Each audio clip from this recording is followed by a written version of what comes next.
Lovely. Well, I think we might kick off if I think everybody's coming into the webinar. So I'm Sharon Friel, Director of the Menzies Centre for Health Governance in the School of Regulation and Global Governance at the ANU, and delighted to welcome you all to the fourth and final webinar in the series on power and the people's health.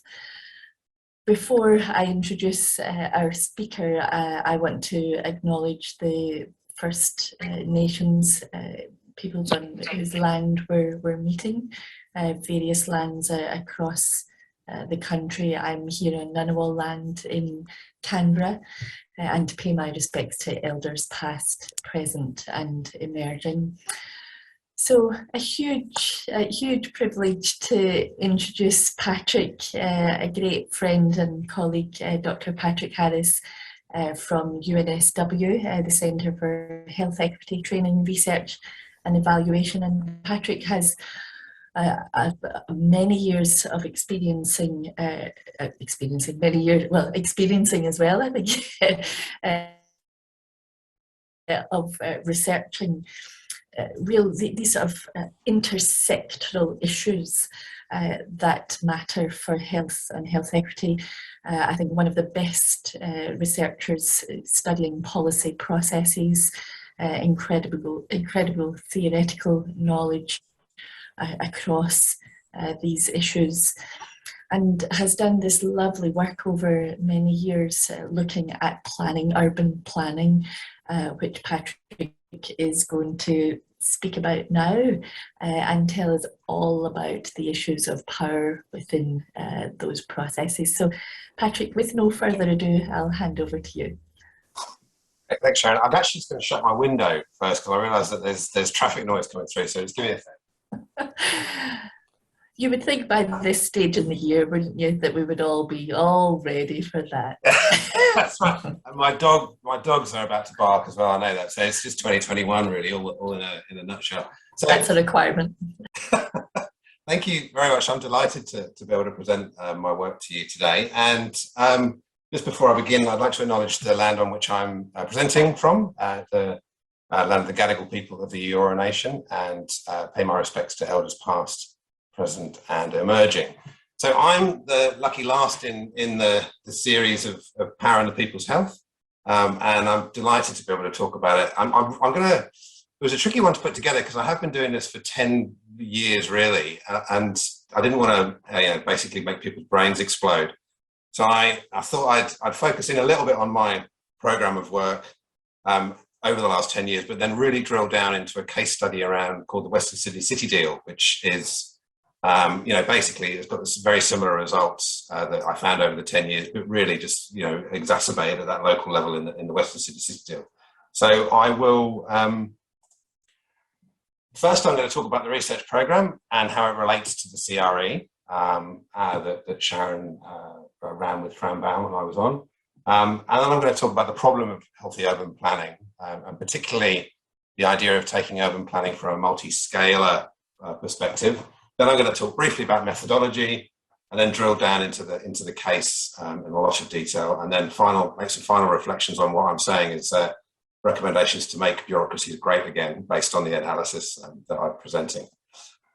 So the research program. So I was fortunate enough in around 2015 to be involved in the CRE with Fran and Sharon and others and the team. It was a really great experience. And that was really where the case study on the Western Sydney City Deal I was sort of contracted essentially to do that as part of the CRE, as well as engage in all the other work the CRE was doing. It was a great experience. At the same time as that, I was fortunate enough to get an Hmrc Early Career Fellowship grant, looking at this project, which was program, a big piece of work, including health and systems responsible for urban planning, and a realist policy analysis research program. And that's really what I'm going to focus on in the first part of the presentation, and then the second part, I'll drill down into the Western Sydney City Deal. So, why is investigating policymaking practice important? And around about 2016, I was working at Sydney Uni when I was doing this, and my colleague and good friend Andrew Wilson got some money to do the Australian Prevention Partnership Centre Part 2, I think it was at that point. And you can see that Andrew got $10 million to do that piece of work, right? Which is a lot of money for health. But at the same time, in New South Wales, the programme of work on land transport infrastructure projects came out. And you can see that the cost of these projects, these massive projects, are millions, well, billions, because two of them, North Connects and West Connects alone, are nearly $20 billion worth of public funds going into that project. So the question then lies, health really investment in health and preventative health was small fry compared to these large projects. Why don't we look at these large projects and see what's happening in and around land use planning? And the Western Sydney City deal, I should say, that I'm going to talk about is, I think, the federal government costed it at $5.8 billion. So again, these massive, massive pieces of work, we need to be interrogating them from a health perspective to understand what the influence is on health equity. But the problem from our perspective around the CRE and also my other work was that we knew that public health work in particular is very good at providing evidence for policy. So we're really good at EPI, other types of studies to try and influence policy making. But we don't really understand how policy is made. We don't really focus in on the processes of policy making, and particularly we don't focus on the relations of that policy making practice to health equity. So when I first came up with the idea of the fellowship, and we were also thinking about the CRE at the same time, I'd gone through a book by Howlett, Ramesh and Pearl, which is called Policy Cycles and Subsystems. And it's a really fantastic book, a little bit dry, but a fantastic book. And essentially, when you look down at what the core dynamics of policy making is or are, the institutions that are involved can be boiled down to actors and their networks, structures, rules and norms, and ideas, information, evidence, and data. So actors, structures, and ideas is core. Now, of course, it's much more complicated than that. And recently, I came to the conclusion, having gone through the process of doing the research that I've done, that this is probably a better way of looking at those core dimensions of policy making. And I'm calling this with my colleague Evelyn, the policy cube, another policy cube for those of you who know. But if you look on the left, so you've got institutions which are built by structures, actors, and ideas. Then you've got on the top action and evaluation, which are about processes, decisions and choices, and also outcomes and events. So in public health, we're obsessed with evaluating and understanding outcomes, but in political science and other fields like urban politics, which I'll talk about, they don't even bother with that. They think, well, let's look at decisions and choices and events almost as the outputs or the outcomes they're looking for. I think we should have public health evidence about outcomes in there as well, but anyway. And then governance is really important too. And I've used my colleague Evelyn's work on governance that I'll reference later on in the presentation. And she talks about governance at different levels of systems, sorry. So constitutive being the really highest level of developing rules and mandates that flow through to the system. Directive being the sort of action points for those mandates, and then operational being capacity building and skills, etc. Now, crucially, across that, time is a really crucial variable. And again, I'll talk about that a lot today, because you can tell over a 10-year program of work how time influences incremental policy making. And then finally, power, which is what I really want to drill down into today, and I will be. And what we'd worked out with our work is it was over the course of the CRE, but also the course of the other work we were doing, we were always thinking about power, but never really articulating it. Anyway, I with the team, wrote this glossary of theories in Czech, about power and policy for health equity. And it actually dawned on me that really to consider power explicitly, you need to put power in each of all these other dimensions of what the cube is. So without linking power to that, you can miss it, but without seeing those dimensions, you can also miss power out as well. Now, of course, fortunately, we were at the end of the project, we had Sharon leading a really fantastic piece of work based on all of our work. And this came to the Health Equity Power Framework, which she and we all promoted, published in Social Science and Medicine. And I would say, when I'm talking today, I won't introduce this in too much detail, but when I'm talking today, you can really see how these dimensions of a sort of more nuanced approach to thinking about power and policy play out. So particularly state, market, civil society, I'll talk a lot about, and also levels, global, national and local, spaces, closed, invited and claimed, and forms, visible, hidden, invisible. So you'll be able to see, just hold this in your head if you can, and you'll see how that plays out. But the analysis I did is against the analysis of the cube that I was talking about before. So the cube is the core essential characteristics. the health equity power framework is helping you understand how it plays out in practice. So what's the problem of healthy urban planning, right? So this is Sydney.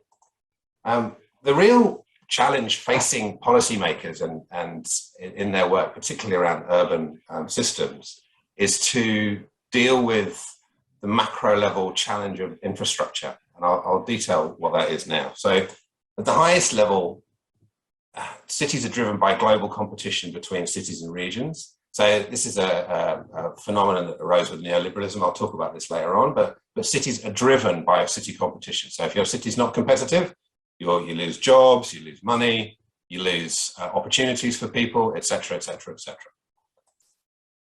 Population growth is another real challenge that people are having to deal with at all times, globally as well as in Australia. And you know, the infrastructure pressures that population growth brings with it are enormous. So is infrastructure keeping up with population growth?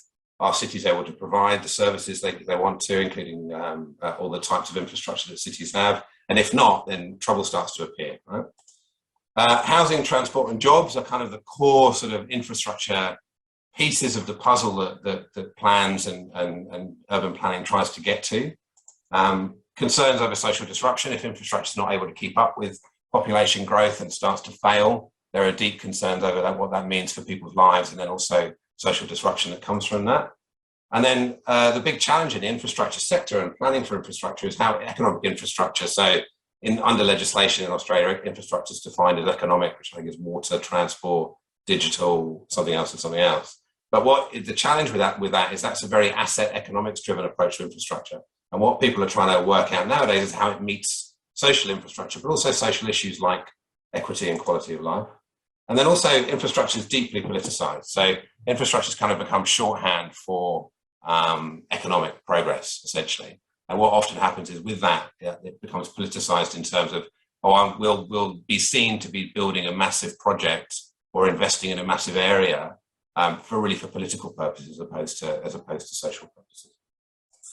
So with that in mind, my colleague Billy Giles Corte, a fantastic researcher from Melbourne, did a great piece in The Lancet a few years ago, which was talking about the links between, it's a massive, sort of one of those Lancet commissions, but it's about cities and health. And this this figure really shows the relationship between the causal pathway between cities and city functioning and city policies and their health outcomes. So if you start along the left, you've got urban system policies really built into different sectors. Then you've got planning, transport and urban planning and design interventions. So you've got regional planning at one level and then local urban design at another. And then that moves into transport mode and daily living outcomes. So transport mode outcomes, demand, daily living outcomes. Then stuff we're more familiar with in public health, risk exposures, traffic, air pollution, physical inactivity, social isolation, intermediary outcomes, traffic incidents, greenhouse gases, obesity and overweight, injury and disease outcomes, road trauma, respiratory disease, etc., chronic disease, and then along to health and well-being. And that really does actually map out what the evidence of cities and health is in a really nice figure. So thank you, Billy. I use this a lot. Of course, down the bottom is the socioeconomic position and area level disadvantage influence all the dynamics of this graph. Excuse me. All right. So I also, because I'm sort of copying Billy, I stole this off her tweet feed a few years ago, and it's a really good example of what we're trying to do at a very local level, right? So I began with the macro level, and this is what people are trying to achieve with the local level. I think this is Vienna. I could be wrong, but I think it's Vienna. And you can see here that there's a streetscape in 2012 that's pretty awful from a public health perspective. Cars everywhere, dangerous, scary, pollution, etc., etc.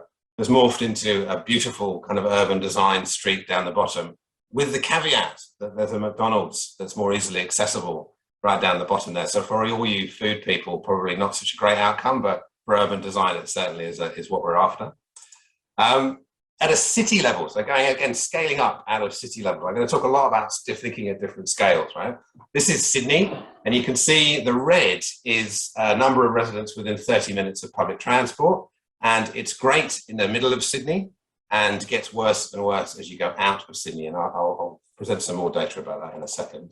And then That's correlated with occurrence of high body mass attributable deaths by Sydney LGA. And again, the redder, the worse it is, right? So the centre of Sydney and the north of Sydney in particular, not much. And in the middle of Sydney, which is really where the Western Sydney City deal rests, it's the worst of all in the Sydney area. And then the reason for that was given by this report comes from the Committee for Sydney, which is not a health place, it's a think tank for policy development in Sydney. Taking a 30-minute journey during the morning peak, a Sydney CBD resident could access almost 1 million jobs, while a Parramatta resident, Parramatta being in Western Sydney, can only access half that number. So you can see how the disciplines and the sectors are intersecting with each other to create poor outcomes and inequitable outcomes as well. Now, there's politics behind it too. So at the federal level, there's an obsession with roads. Actually, the obsession with roads kind of flows through the whole of the Australian government system down to local government through state government.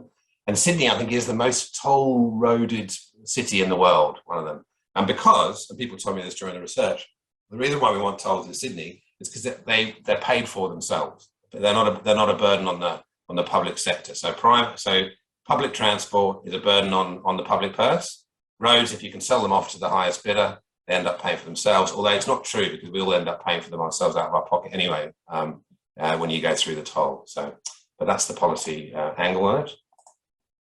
However, there's complexities and differences of opinion about how good projects and urban development should be. So this is we should be proud of WestConnect's moment in the Sydney Morning Herald. But the evidence of these types of developments is usually not supportive from a public health perspective. So this is if a road is your problem, making a bigger road is not your solution. And at a local level, very local level, people are concerned about design flaws. People are, there was a massive, with the amount of infrastructure development over the last few years in Sydney, this has been happening all over Sydney. And I'll talk a lot about, engaging with this type of concern a bit later on in terms of the city deal. Urban sprawl is another result of the obsession with roads. So the suburban planning model for many Australian cities puts an emphasis on car travel over more active alternatives such as walking and riding. And if you have core investment in these massive roads, you end up with massive urban sprawl, which we know is a problem from a public health perspective. But there's another dimension to the urban planning problem, which is demand, right? So who are we to tell people they shouldn't be getting into their cars when that's the only option they've got? And this is a sort of standard picture from anywhere in Sydney when you're traveling to work. Essentially, you're told by politicians to get in your car, particularly post-COVID. So you get in your car, you drive to work, you can find a parking spot, there it is, right? And there's also this type of local demand issue from a housing perspective. So there was a really great piece in, sorry, this has slipped down a little bit, this picture, but this is housing development on the outskirts of Sydney. There was a great piece in The Guardian back in 2018, I think it was, when I was writing this up. And it talks about politics and planning in Sydney. So Woodcroft, northwest Sydney, housing remains a critical issue in Sydney, with people unable to afford to buy even on the edges of the city. Mary says there have been attempts to rein in the urban sprawl with more high-density housing, but it's a highly political issue. On the one hand, you've got people who don't want sprawl, and then there's people who just want as many houses as possible to keep prices down. So, with that background, I just want to talk a little bit about the research program that I led. The methodology I use is a mix of political science, so the new institutionalism I was talking about earlier on, and critical realism. And the critical aspect to doing this research is you're focusing on relations between objects. So causality is a broad issue. You're also talking about conditions that impact on the world and the problem you're looking at. And also, crucially, you iterate between data and theory. So, and that will be quite clear to you when I talk about the Western Sydney City deal. You'll see how I've iterated between the empirical data that we were looking at and also theoretical explanations to try and get to the bottom of what that means for practice. This is a very quick overview of the program. So I focused on pretty much the whole of the system. I looked first at legislative advocacy, then strategic planning, then down to these big environmental assessments of these massive infrastructure projects, and I looked at transport and coal mining. And then I took a left turn and decided I needed to understand what infrastructure was. which I did, and then we looked at the Western Sydney City deal, which is what I'll focus on today. And you can see on the right-hand side of this that these are the types of documents that we based the data analysis on, and then a total of 92 interviews overall I did, which was quite a large amount of data collection in terms of a qualitative piece. So, I'm not just making this up, it's based in fact. And for the bean counters at the university, we've produced lots of papers, which is good. And also I've put this up not just for sort of my own edification, but when you go back, if you want to go back over the presentation, you'll be able to isolate and see what the papers are. And there has been a real journey across these papers in terms of both understanding, but also kind of theoretical sophistication, probably ending up with Sharon's Power and the People's Health paper at the pinnacle of it. But I've put here also the City Deals and Health Equity in Sydney paper, which I'll be talking about today, which came out literally on the weekend, so hot off the press. So in terms of time, incrementalism, you can see this is what happened over the decade in terms of health, getting health into policy in Sydney. So it started in 2011, I started looking at this with a big review of the system in the planning system in Sydney. And there was absolutely no interest in health at all at that point, and really not for a couple of years until there was some advocacy work which got it onto the agenda. And then it incrementally gets more and more onto the agenda until you hit this point here, which is the work of the Greater Sydney Commission. And that talks about health, livability and equity really is fundamental to the future of Sydney. And then that we use that as the proposition to then test whether that came out into the Western Sydney City deal. So focusing in on this particular case, the question that drove us with the Western Sydney City deal, which I'll talk a lot more about in a minute in terms of the background, was to what extent and why did the implementation planning of the deal consider health equity? So if there's that traction of health getting more traction in the system over the decade, was that picked up in a massive investment and a massive implementation point for that system for Western Sydney in relation to health equity? That was the main question. So have a look at this while I'm telling you a little bit more about deals. This is from the infrastructure department in Canberra that runs the deals essentially with other levels of government. City deals they're an international phenomenon, really. They started off in France, I think, but they sort of then got taken up, particularly in the UK. And there are some fundamentals to them which are here, but so they talk about a genuine partnership between three levels of government, and note this, and the community, to work towards a shared vision for productive and livable cities.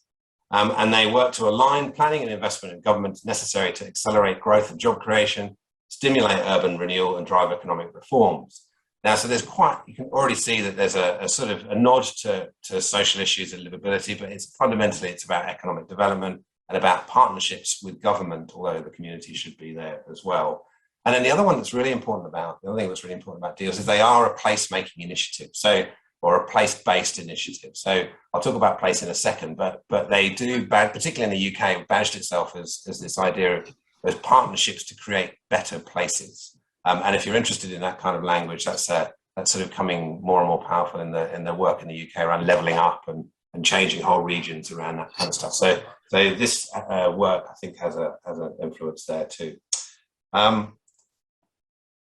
What about place then? So there's a lot of evidence about place and health and equity, and I'll run through that evidence very briefly in this slide. So differences in places and spaces, i.e. where you live, result in unfair, inequitable differences in health status. And there's one of the best named books over the last 5 years in the health space by Claire Bamborough, which I've referenced at the bottom, called Health Divides, Where You Live Will Kill You, or Can Kill You. And it, very stark, but it's absolutely true.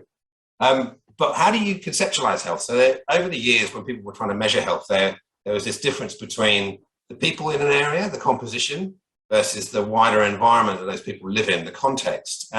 But around about 2002, McIntyre and others really decided that wasn't too simplistic, and it was better to look at the relations between composition and context. So that becomes this. So concentrations of disadvantage in certain places are the result of a complex mix of social, spatial, economic and political forces. The emphasis is on interplays across and within an urban area of economic, socio-cultural, environmental and political administrative dynamics.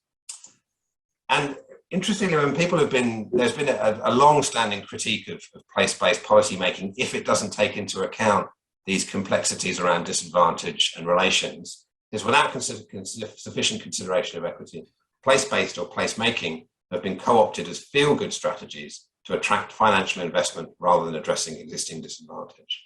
So that gives you an idea of the sort of the policy dynamics and the policy dilemmas with focusing on place, which I'll come back to in a second. So as a way of introducing the case, the Western Sydney City Deal is core to the Western Parkland City. So the future of Sydney is being turned into these three cities, which for the reason why there's three cities, there's currently really only one, the investment's in one, they want to make them into three. And the Greater Sydney Commission, which I'll talk about a lot, came up with this idea of a plan for Sydney. And central to this is that there's three cities. The Western Parkland City, you can see here in this picture, is driven by the airport. Right? So it's driven by the airport, but it's all within a 30-minute reach of everything else. So by public transport, each of these cities should be apparently met within 30 minutes. You could be able to get to them within 30 minutes of where you live. Now, back to the original plan of this, is that this is a quote from right up front in the plan. It says, together with the emergence of Western Parkland City and the reinforcement of the Eastern Harbour City, Greater Sydney will become more equitable and connected, and that makes the most use of its infrastructure. So that's, again, the proposition that we were testing with this focus on the Western Sydney City Deal. Now, I want you to just pay attention to these dots here, because there's a visual thing I'm going to drill down into with the next slide. So this is the river, the Parramatta River going over Sydney. And you can see here that there are concentrations of disadvantage of the black dots. And between 1981 and 2000, 1981 is A, 2011 is B, those concentrations of disadvantage are moving west, right? So that the west of Sydney is getting clearly more disadvantaged as time goes on. And similar for livability. This is from the RMIT Livability Index, which is great, but it shows you that green is more livable and magenta is less livable, although to say that the Blue Mountains is not livable is, you know, a bit of a stretch, which I'll talk about in a second. So, and here is where the Western Sydney City Deal is and around, and I focused in here to show you that even within areas at a suburb level, there are mixes of livability. So Liverpool, where I work, has quite high density, whereas just around the corner from it is quite low, livability, and there's quite low livability. So you need to take into account very local variations when you're thinking about equity. Just to prove from a health data perspective, potentially preventable hospitalizations, so Blue Mountains, as predicted, is actually lower in terms of preventable hospitalizations than the state, whereas all the other local councils that are involved in the deal are either higher or the same as the average for preventable hospitalizations across the state. So when we did the data collection for the Western Sydney City Deal, we did semi-structured interviews with very senior policymakers, everywhere up to, you know, ministerial advisors and real architects of the deal, including some people who felt a little bit locked out of the deal from the social services sector. We then had a focus on documents, and I've got the link in here. If you want to prove that I'm right and I did actually look at the documents, you can click that link a bit later. And really we focused in on the 2018 implementation plan, and that's what those we interviewed were involved in that plan, and then we interviewed them in the second half of 2018, and then looked at the plan when it came out. And then we've updated that with progress reports and web pages and media, which I'll show you in a minute. And then we, in terms of getting into the technical details, we did a mix of thematic and critical discourse analysis. And I really initially looked at the data against actor structures and ideas, and then brought in the theory, which I'll talk about in a minute. So when I was doing a lot of the work, particularly from political science, I kept getting the sense I wasn't really getting a good understanding of how power plays out in urban politics. And then I fortunately came across this really excellent book by Davies and Imbroschio, which is called Theories of Urban Politics. And it's a bit out of date now, it's from 2009, but essentially the book is put into three chapters, or three sections, each of which is absolutely vital for understanding how power plays out in terms of urban politics, and actually become the background to a lot of the analysis that I then introduced into to understand the data better. And those are power, governance, and citizenry. So these are the three dynamics of urban politics that are crucial for understanding how things like the Western Sydney City Deal play out. Then going out to the broader knowledge of urban political theory, 4 dimensions from that broad literature came up as important for the case. One was the idea of competitive city regions, which I've already introduced. So, internationally, we've got to drive for a competitive economy based on market rationality. But importantly, locally, a lot of health people don't realise there's a concept called agglomeration, which is about clustering of economic production systems to then drive urban competitiveness. So a piece of infrastructure goes in, that creates the local competitive system that gives jobs, brings growth, etc., and makes the area or the region more competitive. The second strand is urban governance. So to respond to competitive city regions, urban governance morphed from being a more government-focused thing in the pre-1970s to and 80s to a focus on governance that blurs the boundaries between public, private, and civil actors. And that brought with it the main mechanism was urban entrepreneurialism, where the state tends to facilitate partnerships with particularly industry and this is David Harvey's language, to maximize the attractiveness of the local site as a lure for urban capitalist development.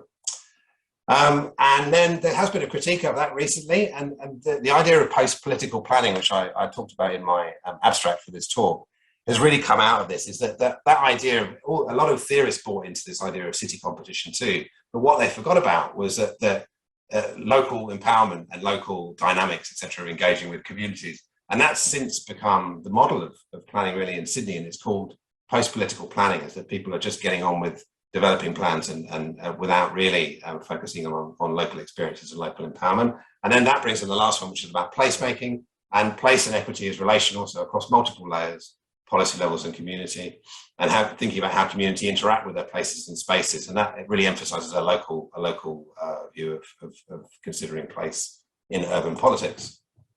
So what we found was 3 areas. So goals and commitments. So there was a pro-growth discourse which squeezes out any focus on equity in the plan, in the deal. Governance arrangements are driven and drive goals and interests. And then finally, place-based did emerge, but it really was a missed opportunity to promote equity to date. So we could clearly see that there was the whole of the deal was about this pro-growth discourse, and I've actually lifted this off the plan itself. And you can see that it says, the city deal is a collaborative approach to building and coordinating investment, create world-class jobs, great quality of life, transform it into a highly connected area, collaborative approach to building the Western Parklands will realise the shared vision for Sydney more effectively. And then, the community is at the heart of decision-making. Well, I'll come to that in a second. I mapped the discourse in the plan against David Harvey's focus on new entrepreneurialism, just to see if it did play out in terms of these core dynamics. And you could clearly see that things like the Western Sydney City Deal builds on the Australian government's $5.3 billion investment in the airport. And Harvey would say, new urban entrepreneurialism rests on public-private investment in infrastructure to strengthen the economic base of the metropolitan region as exporter of goods and services. The next one is that the increased business investment plus additional skills and education to deliver transformative change to the region. And Harvey says competition for labour and capital means it's creating or exploiting opportunities to gain competitive advantage. And then finally, government investment for the region opens up economic development. And most of the 38 commitments began with being led by one level of the 3 levels of government. And Harvey says, hardly any large-scale development occurs without government offering a substantial package of aid and assistance as inducements. And you can clearly see that the deal falls into that thinking.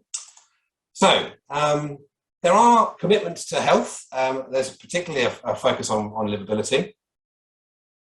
And again, this is lifted off the plan, but if you look at what this livability program is, it's actually about infrastructure projects. And down the bottom here that are funded at a cost of 150, it's actually 190 million now, where the Australian and New South Wales governments will each provide 60 million with 30 million from councils. And then the health commitment is about improving community health through this thing called the Western Sydney Alliance. And I'm on that, so I need to be careful about what I say, but they're a great alliance of people who are really trying their best to work to improve the deal from a health perspective. But look at the financial commitments. Council funding and in-kind staff resourcing from local health district primary health networks. So there's no resources on the table for this kind of type of work. And also there's no commitment to equity. So there are some focus on a few of the determinants of health. So housing is one of them. When they look at what will success look like, it says jobs, et cetera, a wide range of industries, basically investment and knowledge, being connected to transport, et cetera, which are okay as determinants of health from an environmental perspective. But there's absolutely no mention of addressing disadvantage or social equity. So this idea of branding the city squeezes out any reference to disadvantage and equity.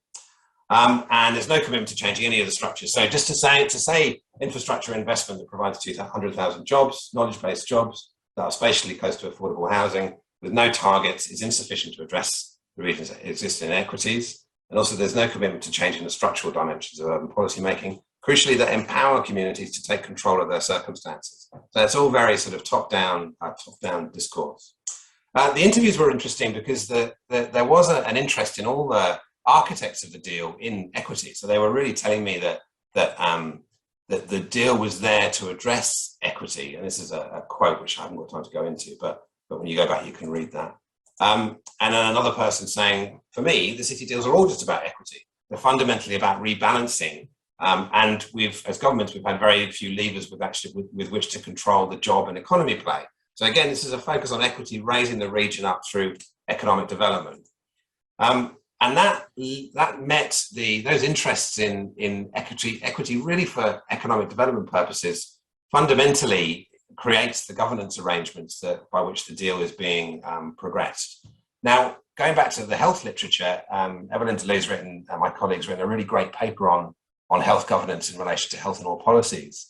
And that essentially rehashes a lot of the literature that we know from other sectors, but puts it into the health domain, the intersectoral action domain, and says, well, for health equity to be taken up, multi-level network governance arrangements are necessary based on an articulation of how health equity actions are to be embedded across institutions and organisations. So hold on to that thought. But the goals need to be there. And because equity wasn't there as a goal in the Western Sydney City deal, despite people's intentions, none of that governance was able to play out, right? And hasn't been to date either. So I'll briefly, how am I going for time, Sharon? I've got a few more minutes. 3 minutes. 3 minutes, all right. So one of the issues that came up, there was a really interesting guy who I met and interviewed. It was a fantastic person and really great intentions, but he was talking about the determinants of health. And this bit in the middle is really interesting. He says, not only do the determinants of health invest in health and well-being, but they have multiple benefits in terms of you're lifting people up, potentially, some people out of the welfare space and into the productivity space. So there's a double whammy there and you're improving their lives. Now, I was thinking this is kind of a strange way of approaching looking at the determinants of health. And sure enough, when you look at models of urban governance, this is a guy called Pierre who's written a really interesting archetypes. They're a bit naive, but there's interesting archetypes about what governance is supposed to achieve. And the key evaluative criteria on the bottom here is, if you look at growth and welfare, one is growth and the other welfare is equity. And that resonated with me in terms of that quote from that person and some of the data that I've got across the deal is that people who are working in this planning environment are often focused on growth, and they're really concerned that equity is this welfareist approach to the problem, and therefore needs to not be the focus of the strategy. And you can see here that these are the sort of dynamics of growth and then the dynamics of welfare. But if you look at the discourse in the deal, you can clearly see that growth is the policy objective, business is the main mechanism to achieve it, partnerships are the instrument, and then public-private partnership actors and political consensus form the approach, and then state-citizens relations are exclusive, i.e. they're not important. But if the deal was to actually focus on equity, it would look like this. Redistribution is the objective, the state's the mechanism to achieve it, intergovernmental networks are the instrument, private investment is restricted, and local state-citizen relations are inclusive. That's a completely different way of looking at the problem. And I think that's ultimately the struggle that we're facing with this kind of policy strategy is how do we bring these two things, which in reality aren't separate? The risks around equity need to be embraced with the intentions to embrace growth, right?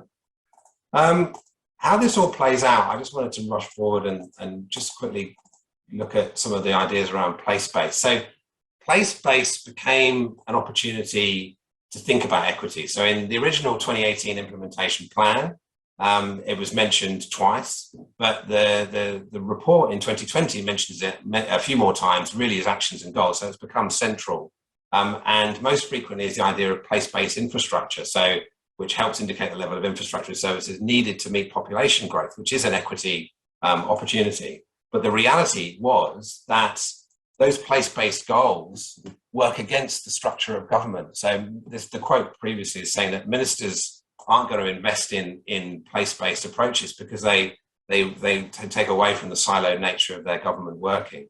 And then you can see how that plays out in reality, is that recently these are media issues from the deal. Development should stop, serious flaws and offset plan for the Western Sydney Airport. It's an ecological wasteland, offsets for a Sydney toll road were promised but never delivered. And then sickening to watch, scale of acquisitions upset landowners. Now, the minister recently appointed an independent community commissioner to deal with these very place-based problems. And she produced a report that, lo and behold, is called Recommendations for a Fair and Equitable Way Forward for Small Landowners in the Western Sydney Metropolis. So she's trying to bring, having talked to the 9,000 people that are living in and around the airport, she's realised it's about fairness and equity, which was missing from the original strategy. And to conclude, I'm sorry I've been over time, but to conclude, 6 reflections from all that work for making bureaucracies great again. The first one is equity-focused goals and actions. If you don't have attention to equity, it's basically squeezed out. If you're not putting it on the table, it's squeezed out. Governance needs goals, goals needs governance. If equity focus is not at the table, it has no influence in the conversation. Basically, we need to be around the table to make it happen. And it's quite hard to get a voice around the table, but that's one of the major tasks for health advocates. Individual agentic soft power is necessary but insufficient. You need structural transformation or hard power to shift the rules and mandates towards equity. And the welfare versus growth approach is not based in reality. It's what we call magical thinking. Reality in these kind of deals has to accept and address risk. And coronavirus and climate change are two issues that have come up. And then finally, healthy public policy means addressing power, governance, and citizenry at multiple levels and multiple scales. And then crucially, to conclude, the power of vested interest needs constant vigilance. So that by doing this type of work, we are making sure that really we are speaking to power for the people's health. And that's it. Thanks. Brilliant. Thank you, Patrick. Do you want to stop sharing your screen? Although that is a very good picture, but if you stop sharing your screen, we can see everybody then. Lovely. So a fantastic, let me just see if I can resize properly. Yeah, a fantastic tour de force of everything to do with urban policy planning. Really awesome. I did notice, whilst people are thinking of questions, comments, please put up your hand. We're sort of spread over a few screens, so just so that I can see if somebody wants to unmute. There was a question, so I see another one coming through, but there was a question in the chat to begin with from Ian Gillespie. Ian, do you want to come off mute to ask the question, or do you want me to just read it out?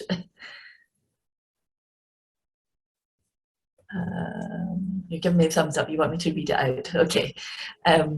So the question posed by Ian, and so land resumption dispossession, has it over the years? Have you researched these developments, and have you seen improvements in fairness and equity for replacement? I can answer that. I think I can get what the question's going at. So it's, as I was talking about with the timeline of all this, it's very, very hard to start looking at local developments and then comparing them to something from before. But what we can see is a trajectory of things kind of getting better, but then, running through and not really improving. I think the opportunities still lie, but there's such massive decisions that it's quite hard to see how they play out over time. I mean, the current, if you were to take a baseline of, say, Western Sydney in terms of disadvantage, currently it's a nightmare, and developments are going in with very little regulation and very little opportunity to impact on A, how development's funded, and then B, how it's implemented or delivered, right?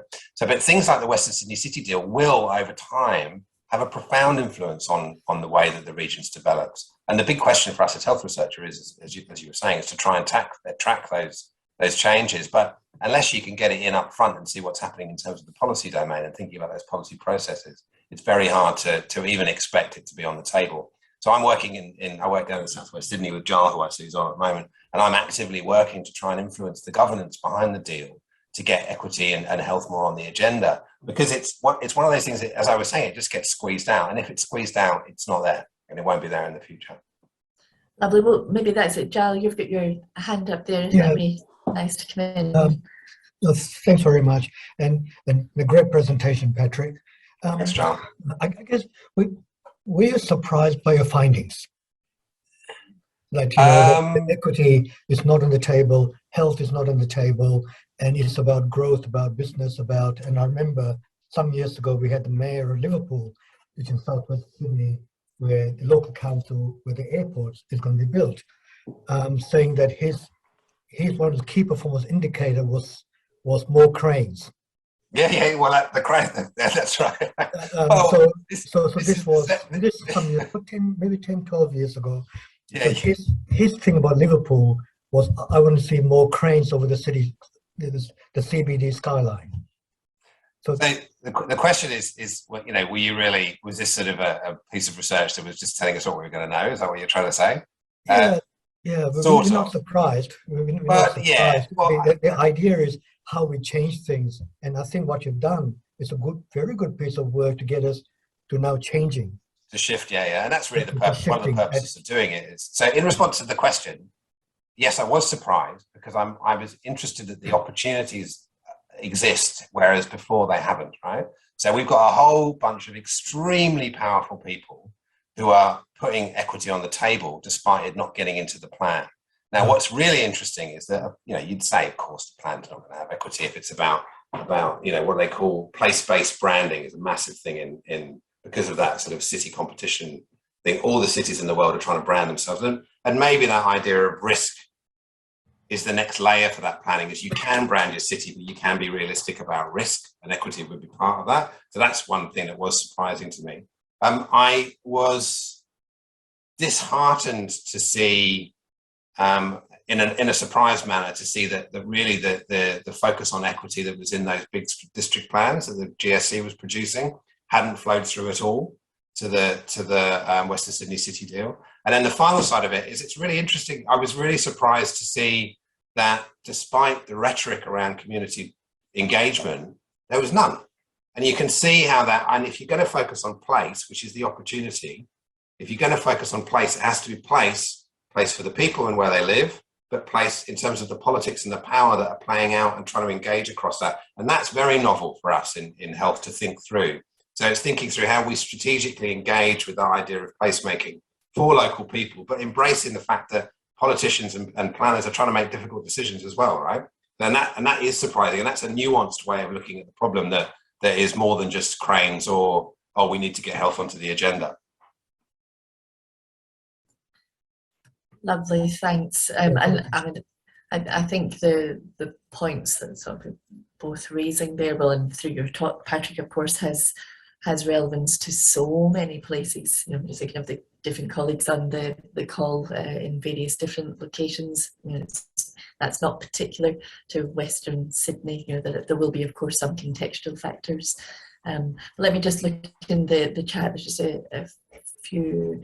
So there's a comment or a question from Vivi. Vivi, do you want to come off mute, or I'll just read out. You were talking about how about basic growth cities. So what you're getting at, I think, in your comment in the chat is different types of cities and sort of examining these different types. So you give the example of technology city, vacancy city, economic city, and I suppose you could see what some of those different characteristics and conditions are might relate to the points that you were speaking to, Patrick. Have you thought about it that way? Well, it was interesting. Again, a surprising piece of data to me was a lot of the people who were considering the city were really interested in this concept called the just city, right? And oftentimes I think there was one guy a really fantastic thinker about urban policy and internationally, was saying, that I'll get to the answer to the question in a second, but this is important. So we're saying that when you're thinking about health and equity, the just city is actually a better way of approaching the problem, because health often gets conflated. Healthy cities often get conflated with hospitals and health rather than justice and equity. And he was saying, really, from our perspective in urban planning, we'd rather be thinking about justice than health. And I was like, oh, okay, you can think about both, of course. But in response to your question, I'm not sure how many cities are labelled, though, given those labels. On the one hand, it would be really interesting to see if those were policy drivers and how those policy drivers played out in reality across different cities and with what implications for health and well-being. And then, of course, if you'd like to write a grant with me on those kind of things, we could try and do it. And Sharon, I'm sure, will come on board and we'll have an international comparison. But we do, I think it's a really interesting idea. But it does speak to as well is that, there are very different value bases that are around to try and influence policy making. And they may have a difference in terms of health and well-being for the population of those cities. Lovely. So a couple of questions in the chat, Patrick. Let me give you them both because I think the parts of it are related and you can probably see them. But so there's a question from Shanti. So you've emphasised the importance of empowering communities, but to what extent does this agenda prioritise the loudest voices and where we have the most data? And then a question from Gemma King. So the last point you left is with the power of vested interests, need to constant vigilance. Is it important that your vigilance is visible to communities? And then, despite a place-based exploration and acknowledging, are there implications for how your research can be utilised elsewhere? Which I think is what you've been specifying. The first one's about place, right? So one of the, and also if you think about also the concept of livability too is problematic as it's emerging. And Fran and I, who are friends on the call, we did some interesting work looking at various different plans and languages that were different plans across Australia. And one of the challenges with something like livability is the evidence plays out that when cities are branded as livable, it's not actually about health and well-being. It's about making that city more competitive in the eyes of it. It attracts more people, it attracts more jobs, it attracts more growth. But placemaking is a similar kind of dimension to it. If you just put there, we're branding a place or we're trying to create a place.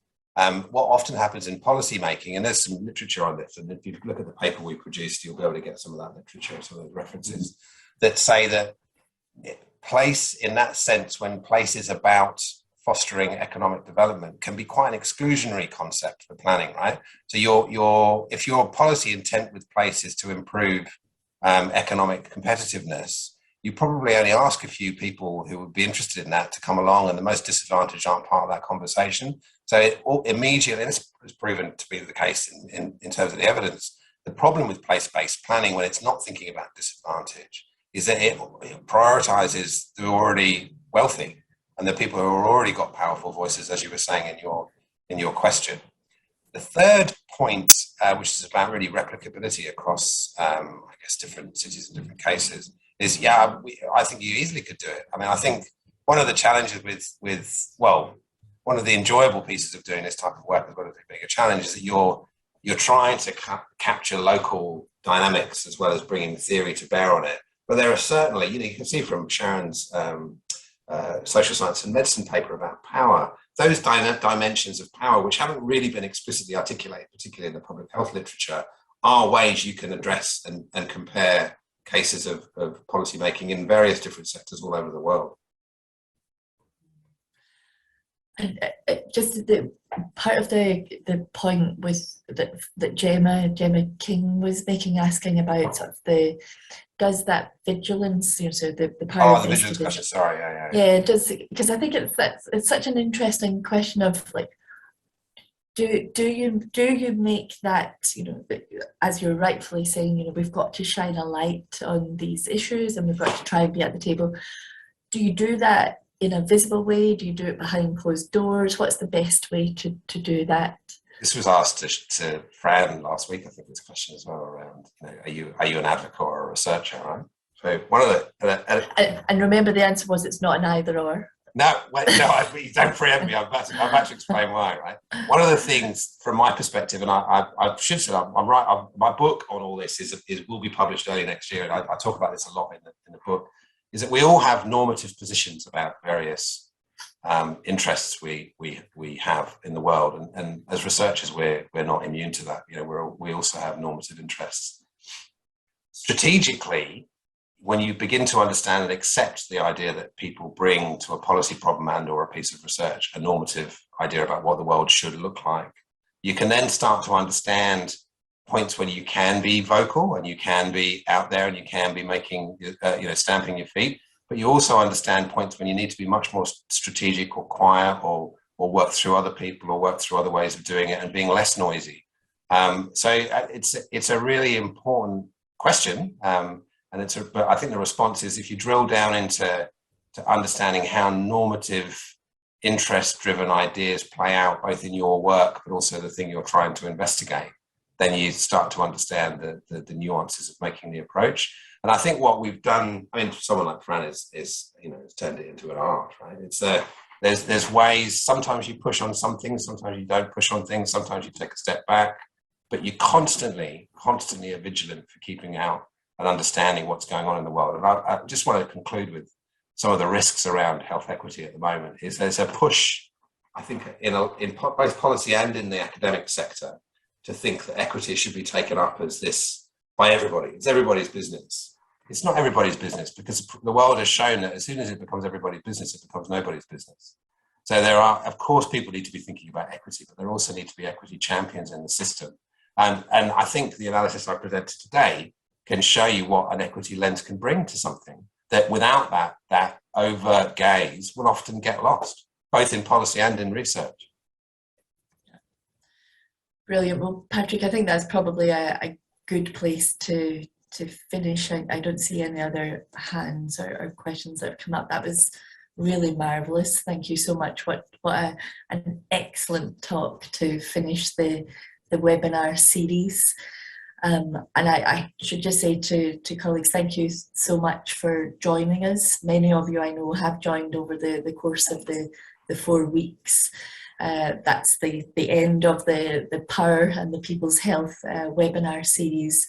I hope what we've demonstrated through these different approaches, we've heard about sort of a range of sort of broad intersectoral ways of and thinking about power within these different government policies. We've heard about the power of the commercial entities, the power of civil society, and as Patrick's just shown us, how power is located within the bureaucracy and how that's connecting externally.